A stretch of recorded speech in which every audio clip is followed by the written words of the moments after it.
देवसम्भूतिकारिणे प्रभवे सर्ववेदानां वामनाय नमो नमः.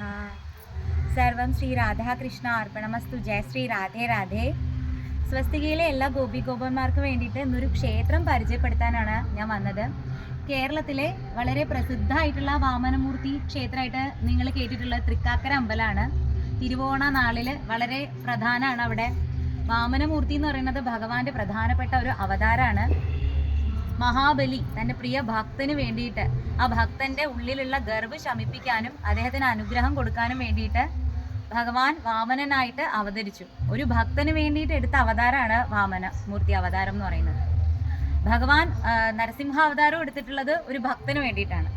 അപ്പോൾ ശ്രീകൃഷ്ണ അവതാരം ശ്രീരാമ അവതാരമൊക്കെ നോക്കിക്കഴിഞ്ഞു കഴിഞ്ഞാൽ അതുകൊണ്ട് ഒരുപാട് ഭക്തന്മാർക്ക് മോക്ഷവും മുക്തിയും ഒരുപാട് നന്മകളും ഒക്കെ കിട്ടിയിട്ടുണ്ട്.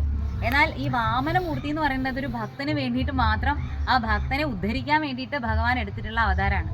അപ്പോൾ തൃക്കാക്കര ക്ഷേത്രം കഴിഞ്ഞു കഴിഞ്ഞാൽ കേരളത്തിലുള്ള ഒരു പ്രധാനപ്പെട്ട വാമനമൂർത്തി ക്ഷേത്രമായിരുന്നു നൂറ്റാണ്ടുകൾക്ക് മുമ്പിൽ തിരൂർ താലൂക്കിലെ, മലപ്പുറം ജില്ലയിലെ തിരൂർ താലൂക്കിലെ കാളാട് എന്ന് പറയുന്ന ഒരു ഗ്രാമപ്രദേശത്തുള്ള ഈ വാമനമൂർത്തി ക്ഷേത്രം. ഇപ്പോൾ ഇത് ഒരു കുഞ്ഞു ക്ഷേത്രമായിട്ടിരിക്കുന്നു. കാട് പിടിച്ച് കിടക്കുകയായിരുന്നു. വർഷങ്ങളോളമായിട്ട് ആരും തിരിഞ്ഞു നോക്കാണ്ട് ഇല്ലായിരുന്നിട്ട് ഇപ്പോൾ ക്ഷേത്രത്തിൽ ചുറ്റുപാട്ട് ഉള്ള ആളുകളും ക്ഷേത്ര പുനരുദ്ധാരണ പ്രവർത്തകരും എല്ലാവരും കൂടെ സഹകരിച്ച് ഇപ്പോൾ ഈ ക്ഷേത്രം വീണ്ടും അതിൻ്റെ പ്രൗഢിയിലേക്ക് തിരിച്ചു വന്നുകൊണ്ടിരിക്കുകയാണ്. ക്ഷേത്രത്തിൻ്റെ ഉള്ളിൽ നമുക്ക് തന്നെ കാണാൻ സാധിക്കും തകർക്കപ്പെട്ടിരിക്കുന്ന അല്ലെങ്കിൽ നശിപ്പിക്കപ്പെട്ടിരിക്കുന്ന ക്ഷേത്രത്തിൻ്റെ ക്ഷേത്രപാലക വിഗ്രഹങ്ങളൊക്കെ നമുക്ക് കാണാൻ സാധിക്കും. അപ്പോൾ അതൊന്നും മനസ്സിലാക്കേണ്ടത് ഒരു കാലത്ത് വളരെ പ്രൗഢിയോടുകൂടി നിലനിന്നിരുന്ന ഒരു ക്ഷേത്രമായിരുന്നു ഈ മലപ്പുറം ദേശത്തിലുള്ള ഈ വാമനമൂർത്തി ക്ഷേത്രം.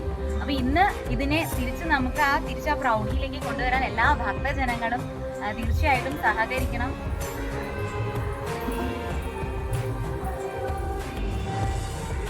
വാമനമൂർത്തി ഭഗവാന്റെ അവതാരങ്ങളിൽ പ്രധാനപ്പെട്ട അവതാരങ്ങളാണെങ്കിലും കേരളത്തിൽ ഒരുപാട് ക്ഷേത്രങ്ങളൊന്നും ഇല്ല വാമനമൂർത്തിക്ക്. അപ്പോൾ ഈ മലപ്പുറം ജില്ലയിൽ എനിക്ക് തോന്നുന്നു ഒരേ ഒരു വാമനമൂർത്തി ക്ഷേത്രമാണ് ഇത്. ക്ഷേത്രത്തിൽ ഉള്ള ജീവനക്കാരോട് ചോദിച്ചപ്പോഴും അറിയാൻ കഴിഞ്ഞാൽ അങ്ങനെയാണ്. അപ്പോൾ എന്തായാലും സന്തോഷം ഇങ്ങനെ ഒരു ക്ഷേത്രം ഇവിടെ ഉള്ളതും അത് നിങ്ങൾക്ക് പരിചയപ്പെടുത്താൻ സാധിച്ചത്. എൻ്റെ പേര് രഞ്ജിത്ത് എന്നാണ്.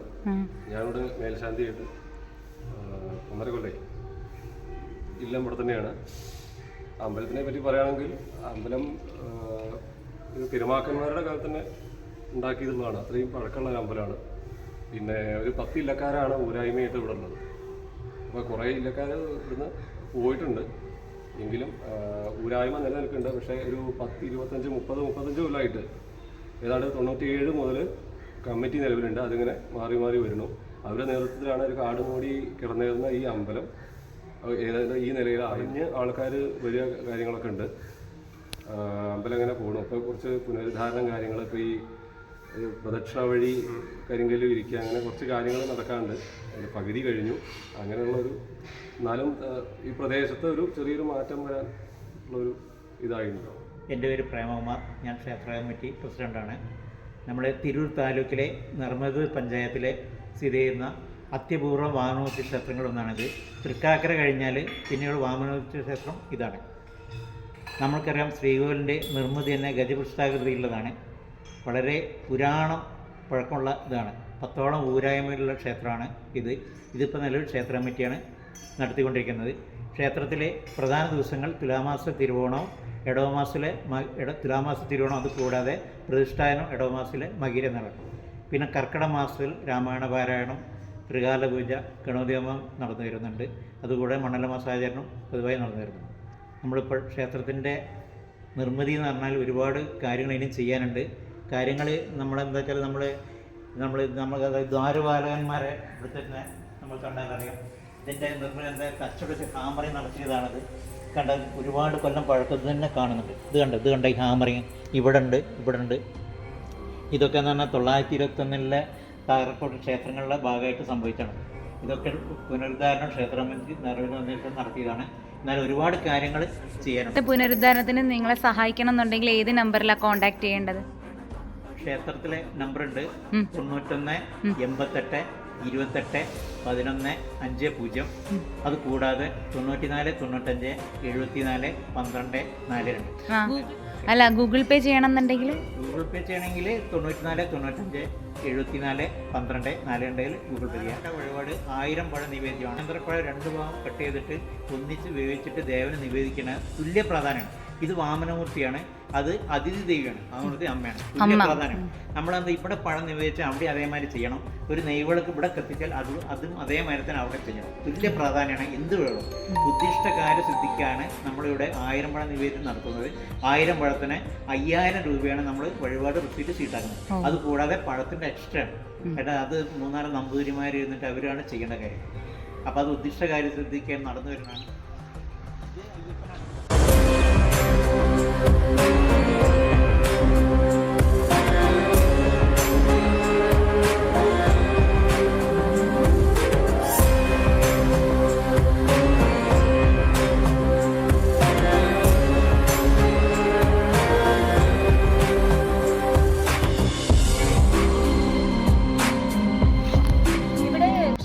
പ്രധാനപ്പെട്ട പ്രതിഷ്ഠ എന്ന് പറഞ്ഞാൽ വാമനമൂർത്തിയാണ്. കൂടാതെ വാമനമൂർത്തിയുടെ അമ്മ കശ്യപന്റെയും അതിഥിയുടെയും മകനായിട്ടാണല്ലോ ഭഗവാൻ ജനിക്കുന്നത്. അപ്പോൾ അതിഥി അമ്മയുടെ ഒരു പ്രതിഷ്ഠ, അത് ദുർഗാദേവി സങ്കല്പത്തിലാണ് ആ പ്രതിഷ്ഠയുള്ളത്. അപ്പോൾ അങ്ങനെ പ്രധാനപ്പെട്ട ശ്രീകോവിലിൻ്റെ അകത്ത് 2 പ്രതിഷ്ഠയുണ്ട്. മാത്രമല്ല സ്വയംഭൂവായിട്ടുള്ള ഗണപതിയുടെയും ശിവന്റെയും പ്രതിഷ്ഠയും ഉള്ളിലുണ്ട്. പിന്നെ പുറത്ത് ഉപദേവന്മാരായിട്ട് പ്രധാനമായിട്ടുള്ളത് സുബ്രഹ്മണ്യ സ്വാമി, പിന്നെ അയ്യപ്പ സ്വാമിയാണ്, അവരുടെ പ്രതിഷ്ഠയുമുണ്ട്. മാത്രമല്ല വലിയൊരു ചിറയുണ്ട് ഈ ക്ഷേത്രത്തിന്. സമീപ പ്രദേശങ്ങളിലെ ക്ഷേത്രങ്ങളിലുള്ളതിനേക്കാളും വലിയൊരു ചിറയാണ് ഈ ക്ഷേത്രത്തിനുള്ളത്, അതായത് ക്ഷേത്രക്കുളം. അപ്പൊ തന്നെ ഈ ക്ഷേത്രം പുരാതന കാലത്ത് വലിയ പ്രൗഢി ഉണ്ടായിരുന്ന ഒരു ക്ഷേത്രമാണ് എന്നുള്ളതിന് ഈ ചിറ തന്നെ ഒരു തെളിവാണ്. ഇതാണ് ക്ഷേത്രത്തിന്റെ കുളം അല്ലെങ്കിൽ ക്ഷേത്ര ചിറ എന്ന് പറയുന്നത്. വളരെ വിസ്തൃതിയുള്ള ചിറയാണ്. മാത്രമല്ല ഈ മണ്ണ് മൂടി കിടക്കുന്നതിന്റെ ഉൾഭാഗത്ത് പഴയ കരിങ്കല്ലുകളുടെ അവശിഷ്ടങ്ങൾ ഇപ്പോഴും ഉണ്ട്. അതായത് പഴയ പുരാതനമായിട്ടുള്ള കരിങ്കൽ പടവുകളുടെ അവശിഷ്ടങ്ങൾ ഇപ്പൊ മണ്ണ് മൂടി കിടക്കുകയാണ്. ഇതൊക്കെ ഒന്ന് വൃത്തിയാക്കി അതുപോലെ തന്നെ എടുത്ത് ഈ ചിറയൊക്കെ ഒന്ന് അതിലൊക്കെ കെട്ടിക്കഴിഞ്ഞാൽ നല്ല ഭംഗിയാവും. മാത്രമല്ല ഇത് ഭഗവാന്റെ പ്രധാനപ്പെട്ട എന്താ പറയുക, ഇവിടുത്തെ വെള്ളമാണ് തീർത്ഥ ആവശ്യങ്ങൾക്കായിട്ടൊക്കെ എടുക്കുന്നത്. അപ്പോൾ ഇതൊക്കെ പുനരുദ്ധാരണ പ്രവർത്തനങ്ങളുടെ ഭാഗമായിട്ട് ഇങ്ങനെ കിടക്കുകയാണ്. അപ്പോൾ എല്ലാം ഒന്ന് ശരിയാക്കി എടുക്കാനുണ്ട്. ഈ ക്ഷേത്രത്തിന്റെ പുനരുദ്ധാരണ പ്രവർത്തനങ്ങൾക്ക് സ്വസ്തികയിലെ ഗോപിമാർ സഹകരിക്കുക. നമുക്ക് ഈ ക്ഷേത്രത്തിന് പഴയ പ്രൗഢിയിലേക്ക് ഉദ്ധരിച്ചുകൊണ്ട് ക്ഷേത്രത്തിനോടനുബന്ധിച്ച് പണ്ട് ആറാട്ടൊക്കെ നടക്കുമല്ലോ. അപ്പോൾ ആറാട്ടിന്റെ പ്രസിദ്ധി കൊണ്ട് തന്നെ ഈ ക്ഷേത്രത്തിന് സമീപം ഒരു കടൽ തീരമുണ്ട്. ആ കടൽ തീരത്തിന്റെ പേര് തേവർ കടപ്പുറം എന്നാണ്. അതായത് ഈ തേവരുടെ കടപ്പുറം, ആ തേവരുടെ ആറാട്ടും കാര്യങ്ങളൊക്കെ കടപ്പുറത്തായിരുന്നു, അങ്ങനെ ആയിരിക്കും. ഇതിന്റെ അടുത്ത് തന്നെ വേറെ ക്ഷേത്രങ്ങളൊന്നും ഇല്ല. ഈ ക്ഷേത്രം തന്നെയാണ് ഈ കടൽ തീരത്തിന് അടുത്തുള്ളത്. അതുകൊണ്ട് തന്നെ ഈ തേവരുടെ ആയിരിക്കണം ആറാട്ടമൊക്കെ അവിടെ നടന്നിട്ടുണ്ടാവണം. അതൊക്കെ ഇതിന്റെ ചരിത്ര രേഖകൾ ഇനി പരിശോധിച്ചാലേ അറിയുള്ളൂ. പക്ഷെ ഇതിന്റെ ചരിത്രത്തെ പറ്റി ആർക്കും അറിയില്ല. ഈ ക്ഷേത്രം എന്തുകൊണ്ടാണ് വാമനമൂർത്തിയുടെ പ്രസൻസ് ഇവിടെ വന്നത് എന്നൊന്നും അധികം ആളുകൾക്കൊന്നും ഇവിടെ അറിയില്ല. ക്ഷേത്രത്തിന്റെ പ്രദക്ഷിണ വഴി ഇപ്പൊ പകുതി വരെ അവരുടെ ആ നിർമ്മാണം പൂർത്തിയാക്കിയിട്ടുണ്ട്. നിങ്ങൾക്ക് കാണാൻ സാധിക്കുന്നുണ്ടല്ലോ. ഇനി പകുതി പൂർത്തിയാക്കാനുണ്ട്. അപ്പൊ പുനരുദ്ധാരണ പ്രവർത്തനങ്ങൾ ബാക്കിയാണ്. ഈ ക്ഷേത്രം പുനരുദ്ധരിക്കപ്പെട്ടു കഴിഞ്ഞാൽ അത് മലപ്പുറം ജില്ലയിലുള്ള ഭക്തജനങ്ങൾക്ക് ഒത്തിരി വളരെ ഈ പ്രദേശക്കാർക്ക് തന്നെ ഇതിൻ്റെ ഭഗവാന്റെ അനുഗ്രഹവും ഭഗവാന്റെ എല്ലാ നന്മകളും ഈ ക്ഷേത്രത്തിൻ്റെ പുനരുദ്ധാരണ പ്രവർത്തനങ്ങൾക്ക് വേണ്ടിയിട്ട് ആരൊക്കെ പ്രവർത്തിക്കുന്നോ അവർക്ക് തീർച്ചയായും ലഭിക്കും എന്നുള്ളതിൽ യാതൊരു സംശയമില്ല. അപ്പോൾ നിങ്ങളുടെ സഹായ സഹകരണങ്ങൾ പ്രതീക്ഷിക്കുകയാണ്. നിങ്ങൾ എല്ലാവരും ഈ ക്ഷേത്രത്തിൻ്റെ പുനരുദ്ധാരണത്തിന് വേണ്ടി സഹായിക്കുക. ഇവിടെ വരിക, വാമനമൂർത്തിയെ തൊഴുക, പ്രാർത്ഥിക്കുക. ഈ ക്ഷേത്രത്തിൻ്റെ ആ പഴയ പ്രൗഢിയും യശസ്സും ഇനിയും നിലനിർത്താനായിട്ട് എല്ലാവരും സഹായിക്കുക. സർവം ശ്രീ രാധാകൃഷ്ണ അർപ്പണമസ്തു. ജയ ശ്രീ രാധ.